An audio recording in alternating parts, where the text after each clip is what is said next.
Hello. Sa pangalan po ng dakilang Panginoong Jesucristo, isang mapagpalang hapon po sa bawat isa sa atin. Ngayon po, nandito tayo sa ikalawang bahagi na kung saan pinatalakay ang mga sitas o Ebanghelyo. Kanina po, yung panalangin, ito yung pamamaraan natin para yung saluubin natin na maipaabot natin sa ating dakilang Panginoon ang mga kaliligan natin. At sa Ebanghelyo naman, ang Diyos naman yung magsasalita sa pamamagitan ng mga tagapagpahayag para may ugnay po sa ating pagkabuhay kung ano po ang mga dapat nating mga bagay-bagay na kalooban ng Diyos na dapat natin sundan sa ating pag-araw-araw na pamumuhay. Marami po tinalakay na yung mga sitas, pero atin pong babasahin muli para bigyan ng buhay ang bawat mensahe sa bawat sitas. Ang una po, ayon sa Ebanghelyo ni Apostol Mateo, sa Kapitulo 5, versikulo 38 hanggang 48. Ang sabi po ay ganito: narinig ninyong sinabi, mata sa mata at ngipin sa ngipin. Dito po, sa isang verse, kung tatanungin po natin, bakit po sinabi ng ating dakilang Panginoon, mata sa mata at ngipin sa ngipin? Kung babasahin po natin sa Exodo 21, halimbawa, kapag ang alilang lalaki nag-amok, halimbawa, nakabulag ng mata, ang kabayaran nun, para makalaya siya, bubulagin din ang kanyang mata. Kung halimbawa, nanuntok, natanggalan ng isang ngipin, yung sinuntok, tatanggalan din sa isang ngipin. Yan po ang ibig sabihin ng mata sa mata at ngipin sa ngipin. Kung baga, 1:1 ang ratio. Kung ano yung nawala doon sa isang tao dahil lamang sa pagbababag o pag-aamok, ang magiging kabayaran sarili din sangkap ng kanyang katawan. Para matubos niya, acquitted na siya. Pero anong sabi ng ating dakilang Panginoon? Datapwat sinasabi ko sa inyo, huwag kayong makilaban sa masamang tao, kundi sa sinamang sayo'y sumampal sa kanan mong pisngi, iharap mo naman sa kanya ang kabila. Ngayon po, kung lilitra-litrahin po natin, marahil po, hindi natin kaya. Dahil, maliban siguro kung paligsahan ng sampalan, hindi mo pagbigyan ng oras mo, pagkatapos ng oras na ito naman. Pero sa totoong buhay po, pag sinampal tayo, nasaktan ang ating katawan, hindi ba na mabilis tayong lumanting sa gumawa sa atin? Bakit po sinabi ng ating dakilang Panginoon, huwag kayong makilaban sa masamang tao? Ang tanong, yung gumagawa nito, nasa kalagayan na siya ay masama.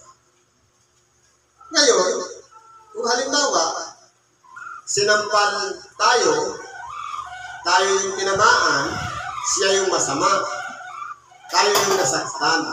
Tinuturuan tayo na sa halip naggumante, pagtiisan natin yung sakit. In realidad po sa buhay natin, maraming mga tao na masasama, tinuturuan tayo na huwag natin silang labanan. Halimbawa, may kapitbahay tayong naninirang puri. araw-araw ka na lang binubroadcast. Kumbaga buong pagkatao mo na nakikita at napapansin. Ano ang dapat natin i-apply sa mga tao yan? Na wala silang ibang ginagawa, kundi yung buhay ng may buhay pinakikialaman. Ang sabi ng ating dakilang Panginoon, huwag kayong makilaban sa masamang tao. Bakit po? Dahil kapag lumaban tayo sa masamang tao, wala na tayong pinag-iba doon sa tao na gumawa sa atin. Parehas na tayong masama. Kaya tinuturuan tayo ng ating dakilang Panginoon na magpigil. Pahabain ang pisik o lubid upang sa ganon matuto tayong mag-apply sa ating pagkabuhay. Ano ba ang dapat kong gawin sa ating kapwa? Dahil nga sa panahon natin ngayon, nung wala pa ang Espiritu Santo, marahil madali po tayong madala ng emosyon. Madali tayong magapi o matalo. Pero, ang itinuturo po kasi ng ating dakilang Panginoon dito, na huwag natin ang gantihan ng masama, ang gumagawa ng masama, sa kalagayan po na tayo ay nabago na. Hindi na tayo nabubuhay sa dating pagkatao, kundi ang ikinabubuhay na natin si Kristo. Dahil ang dati nating pagkatao kasama ng namatay doon sa cross, kasama ng ipinago, kaya dapat ang ipinamumuhay natin ngayon ayon na sa kabutihan, ayon sa kalooban ng Diyos, at kung ano ang nasa ng Espiritong nananahan sa ating buhay, dapat yun ang ating ginagawa. Kaya kung halimbawa, nananahan na sa atin ng Espiritu Santo, nakilala na natin si Kristo, nakikinig tayo ng Ebanghelyo, nagsisi na tayo ng kasalanan, pero hindi pa rin nagbago, anong mangyayari niyan? Pinipighati lang natin yung Espiritu Santo na dapat sana nagkaroon na ng puwan sa ating puso, pero hindi natin pinagbigyan. Dahil ang ninasa natin walang iba. Ang gusto pa rin natin ang masunod, hindi ang kalooban ng Diyos. Wala po tayo sa tinatawag na pagpapasakot o pagsuko ng ating buhay. Kaya madali po tayo mag-react. Kapag may narinig tayo na masama galing sa ating kapwa, agad tayong nagre-respond o sumasagot sa kanila. Kaya po tinuturuan tayo na huwag natin labanan, magtimpi tayo, magpigil. Yun po ang pinagkakailangan. Sabi mo po dito, at sa mag-ibig na ikaw ay ipagsaktan, kunin sa iyo ang tunika, ay iwan mo rin sa kanya ang iyong balaban. Halimbawa, di ba kayong kasuotan ng mga Hudyo noon? Meron na siyang tunika, meron pang balaban, yung panlabas. Ngayon, ibig sabihin, hayaan natin yung ating kapwa na gumagawa sa ating masama na ulit-ulitin niya. Halimbawa, ninakawan ka ng pantalon, ibigay mo pa yung brand mo pa isang pantalon. Ibig sabihin, tinuturuan tayo ng ating dakilang Panginoon dito na huwag magkasala. Dahil po, kung papaiksiin natin ang ating unawa, papaiksiin natin ang ating talino o karunungan ipinagkaloob sa atin ng Diyos, tayo po ang kahabag-habag sapagkat ayaw natin i-apply sa ating pagkabuhay na dapat sana matuto na tayo ng magtimpi at magpigil sa sarili. Kaso, nadadaig pa rin tayo ng tita ng laman. Kung alitigtigin ito. Kaya, ang nasusunod po natin, hindi yung kalooban ng Diyos, kundi sarili pa rin natin kalooban.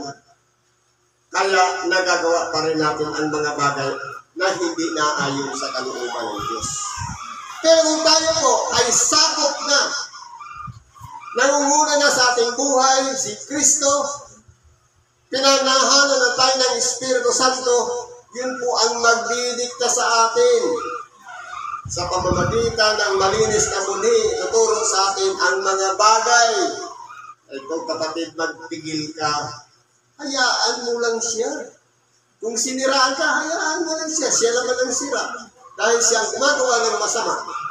Yung ikaw na hindi ginagawa ng masama, pag hindi mo siya ginantahan, siya lang ang masama. Ikaw, manasa mabuti kang panig.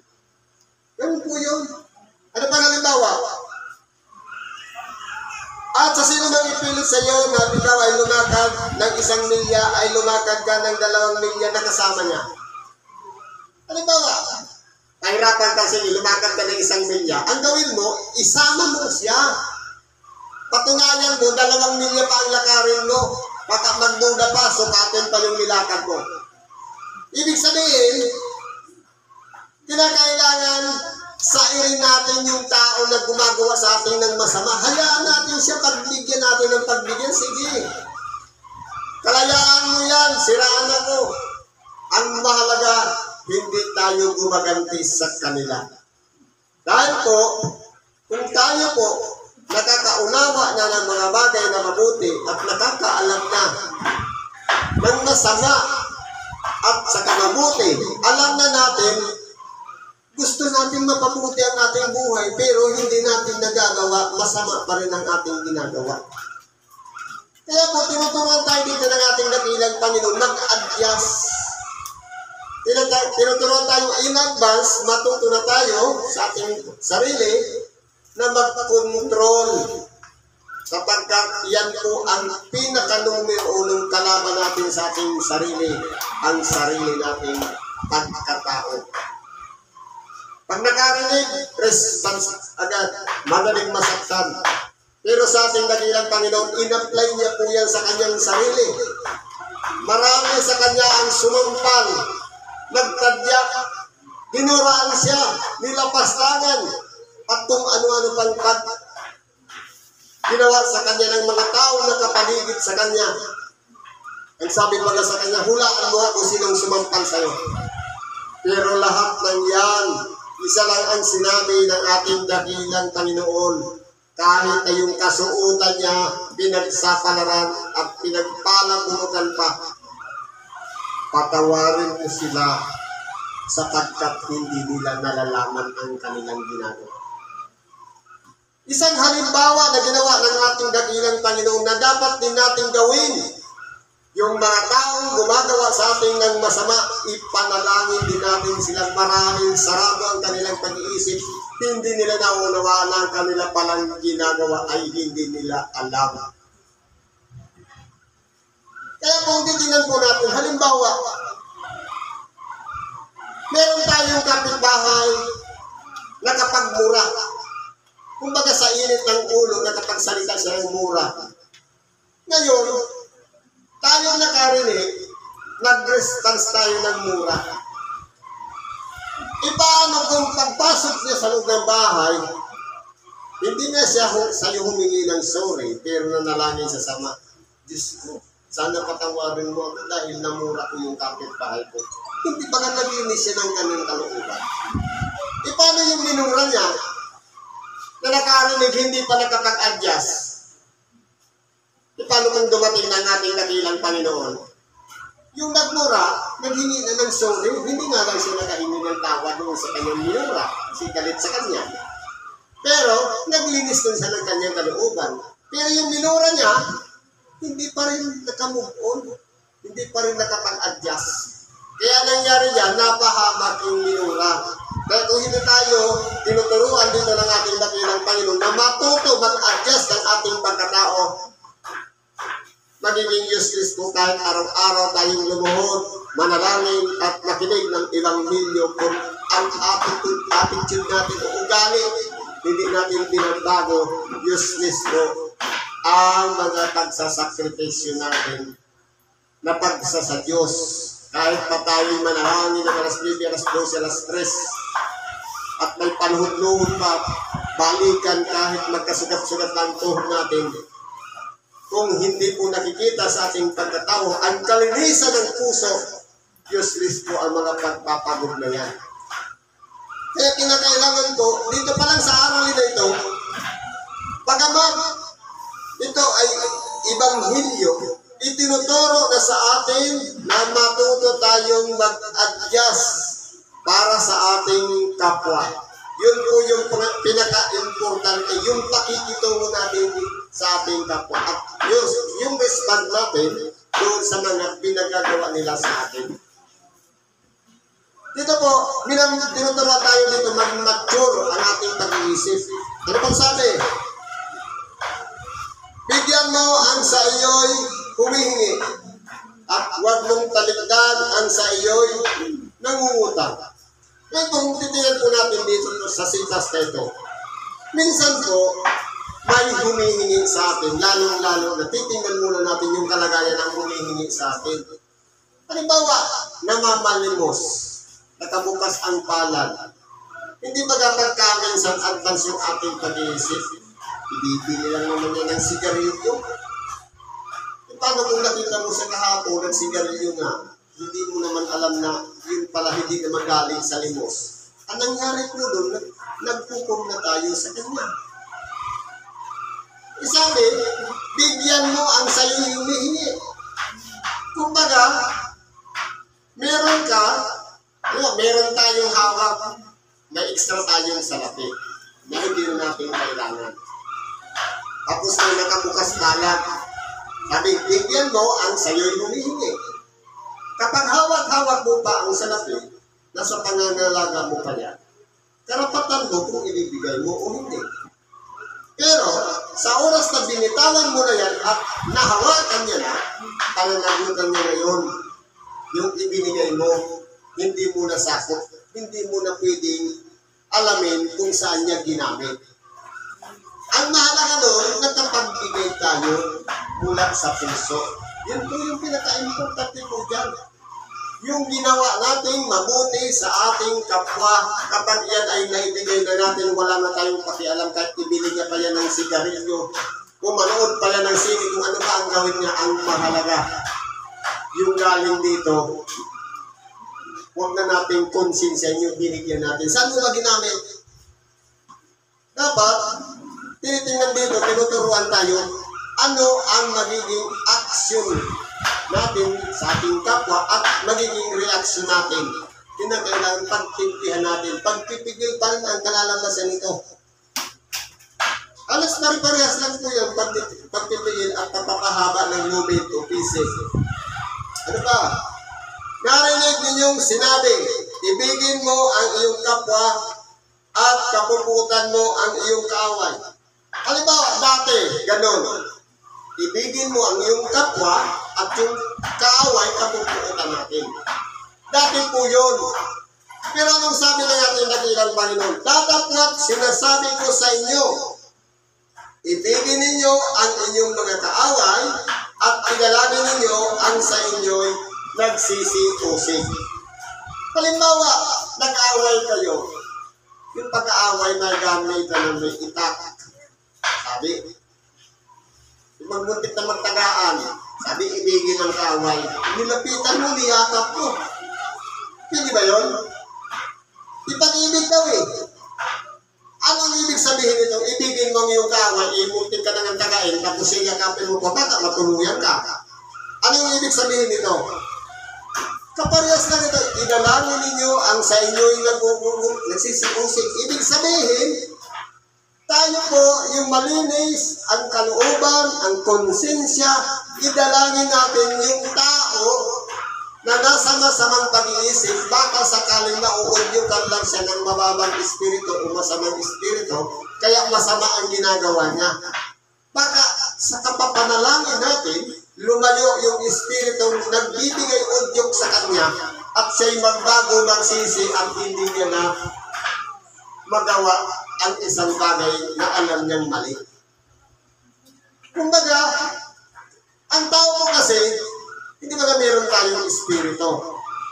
Meron tayong katawan at laman. At meron din tayong kaluluwa.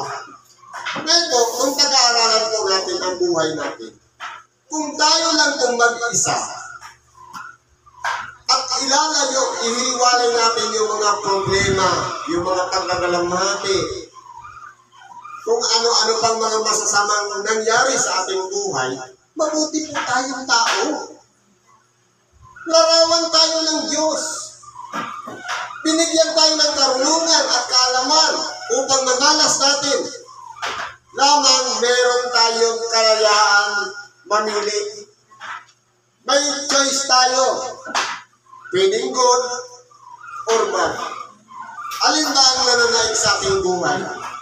Yung mabuti o yung masama? Pagka minsan, udyok pa ng kapitbahay natin, sige na, tuluyan mo na yan, ibarangay mo na yan. Tayo po, kung may sarili tayong karunungan, titingnan natin kung ano yung kalalabasan. Kung halimbawa ibarangay po ito, ano kaya mangyayari sa akin? Kahihiyan ko rin yun. Pero kung palalawakin natin ang ating pag-iisip, pwede naman niyang daanin sa usapan, sa mabuting ugnayan, at higit sa lahat, kung kasama natin ang Diyos, hindi po tayo maliligaw ng landas. Marahil mapipili natin yung mga bagay na mabubuti. Sapagkat maaari pa natin ipanalangin yung tao na gumagawa sa atin ng masama. Ganyan po yan. Kaya po kung titinan po natin sa pagkabuhay natin, sa ating pang-araw-araw na pumuhay, iba-iba ang kwento ng ating buhay sa bawat araw. At iba-iba rin ang kalagayan ng bawat araw. Pero kung tayo po'y nahubog na ng salita ng Diyos, malawak ng ating pag-unawa, matututo po tayo mag-adjust ng ating sarili. Kumbaga, nauna nang sinabi ng ating dakilang Panginoon, ang magpigil at mag-control ng sarili bago pa natin o bago pa nangyari sa ating buhay ang mga sitwasyon na iba-iba. Kaya kung pag-aaralan po natin ang mensahe ngayon, dito itinuturo ng ating dakilang Panginoon yung panig niya. Kaya kung halimbawa, yung kalaban natin o gumagawa sa atin na isang masamang tao ay nasa panig ng kasamaan, dapat naman dumani naman yung kapanig ng ating dakilang Panginoon na kahit siya man, hindi siya gumanti, hindi siya gumawa ng kasamaan sa kapwa, kundi idinalangin niya pa ang magiging kalagayan ng mga taong gumagawa sa kanya sapagkat hindi nila alam ang kanilang ginagawa. Dapat po, yung example na yon, yan po ang tularan natin at gawin natin at hindi dapat tayo makarating sa paggaganti. Sabi ng ating dakilang Panginoon, akin ang paggaganti, ako ang gaganti. Kaya kung halimbawa, tinutuya tayo, nililibak na tayo, ipanalangin na lang natin siya, Diyos na po ang bahala sa kanya. Kasi po, ang Diyos po kasi, balansis siya kung humatol. Hindi ibig sabihin na mabuti tayo, panig na sa atin ng Diyos, kundi uuriin muna yung puso natin. Baka paimbabaw lang yung kabaitan. Kung kabutihan nakikita sa ating puso, pagtalikod para traidor din naman. Dapat po maging totoo tayong tao sa harapan ng Diyos at ganun din isang pamuhay natin yan sa pamamagitan ng mga halimbawang ipapakita natin sa ating mga kapwa na nakapaligid sa atin. Kahit kaibigan na yan o kaaway, makipag-ugnayan tayo sa kanila ng mabuti ayon sa kalooban at halimbawa na sinabi ng ating dakilang Panginoon. Bakit po? Sabi nito, ibigin ninyo ang inyong mga kaaway at igalangin ninyo ang sa inyo'y nagsisiusig. Para ano? Para saan at gagawin natin yun? Upang kayo'y maging mga anak ng inyong ama na nasa langit. Totoo po, dati ang tawag sa atin alipin. Nung tayo'y naaalipin pa ng kasalanan. Pero nung nasumpungan natin sa ating buhay, nakarinig tayo ng Ebanghelyo, nagbago tayo at nagsisi, nagbalik loob sa Diyos, ang tawag na sa ating anak ng Diyos. Ngayon, ang sarap pagkatawagin anak ng Diyos. Pero, sa kabila ng sinasabing pagiging anak ng Diyos, hindi natin may apply sa ating pagkabuhay, na pagka minsan, yung kaaway natin, ayaw natin idalangin. Yun pala yung susi.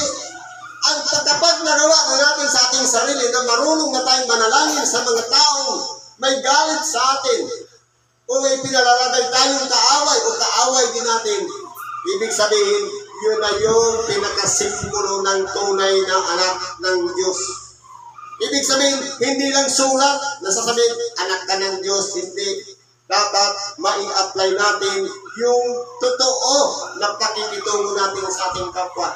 Yun po yung simbolo ng pagiging anak ng Diyos.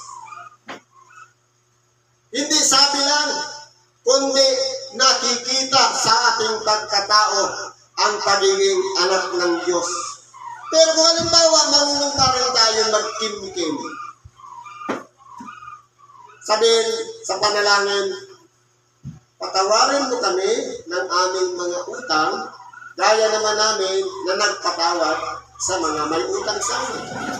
Sabi sa Bicol, sa Maniago, patawarin mo kami kan sa mong mga kasalan, siring kan pagpatawad niya mo sa mga nagkasala sa mula. Pangandi yan.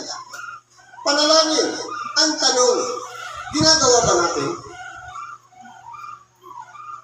Useless yung pagpapatawad natin kung ayaw natin magpatawad. Dahil protocol yun, muna tayo magpatawad bago tayo patatawarin ng Diyos. Ito nga halimbawa, yung galit, tumagal, naging puot, pinahabat ang panahon, naging kim-kim. Sasabihin, hanggang kamatayan, hindi kita patatawarin sa ginawa mo.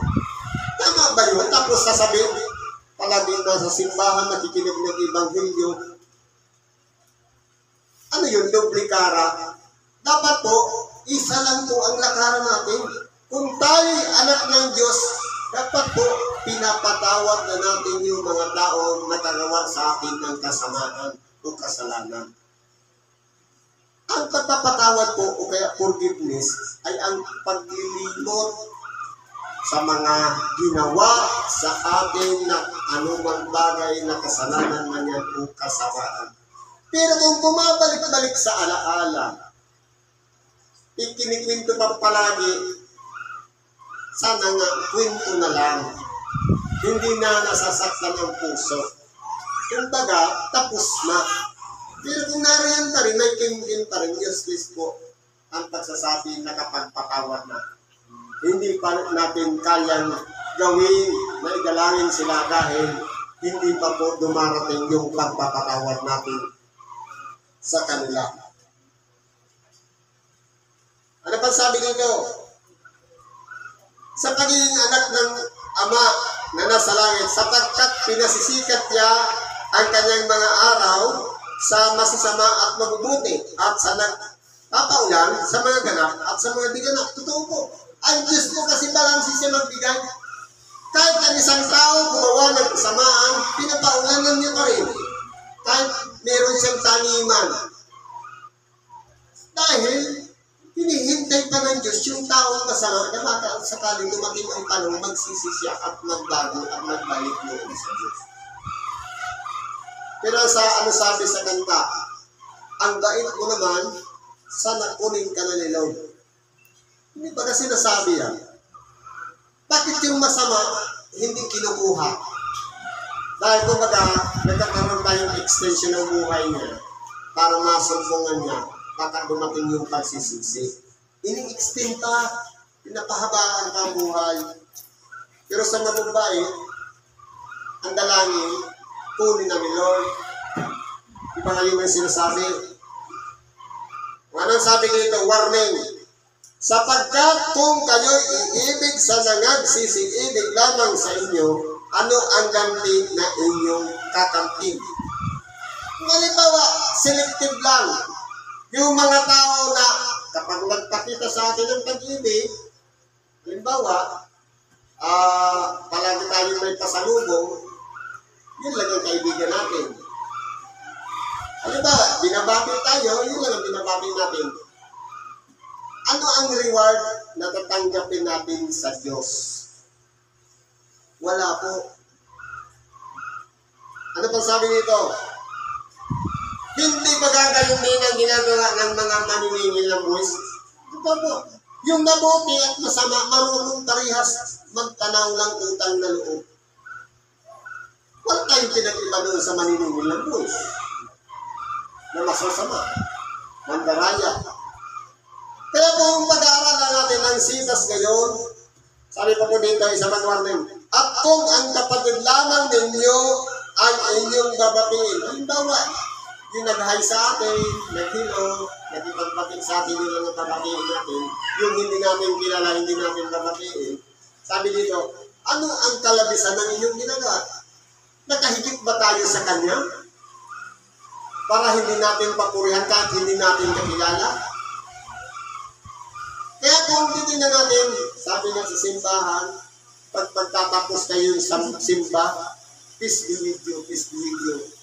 Nung nakita yung kaaway, nilagpasan niyo yung peace be with you. Dapat, lahatin na natin yung peace. Peace. Makipagbati na tayo sa kanila sapagkat paano kung halimbawa, bukas na lang ako makikipagbati, paano kung hindi ka na humina? Kinabukasan, patay na. Makakapag-reconcile ka ba? Wala na. Na-period na, tapos na. Kaya, kumbaga, on time palagi ang paghingi ng dispensya o tawad sa ating kapwa. At ganun din ang pagkikitungo sa ating kapwa dapat equal, pantay-pantay. Walang lamang, walang umuungos dyan. Dahil kapag meron naman, halimbawa sa dalawa, mas paborito mo yung isa sa isa, ang tawag na ng pagtatangi. Dapat parehas lang. Pinautang ka niyan o hindi, parehas yun sila pati. Yan po ang ibig sabihin niya. Bakit po, ano ang purpose ng ating dakilang Panginoon? Bakit po tinuturo ito? Dahil po, ang Diyos, sabi dito, kayo nga'y mga pakasakdal. Maging perfect. Sa totoo lang, madali pong baguhin ang ating buhay.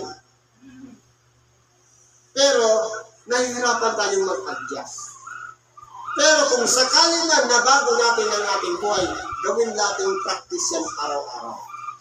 Sabi nga, practice makes perfect.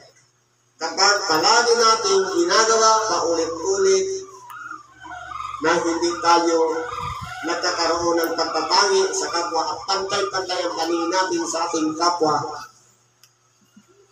para maging sakdal tayo, araw-arawin natin sanayin ang ating sarili.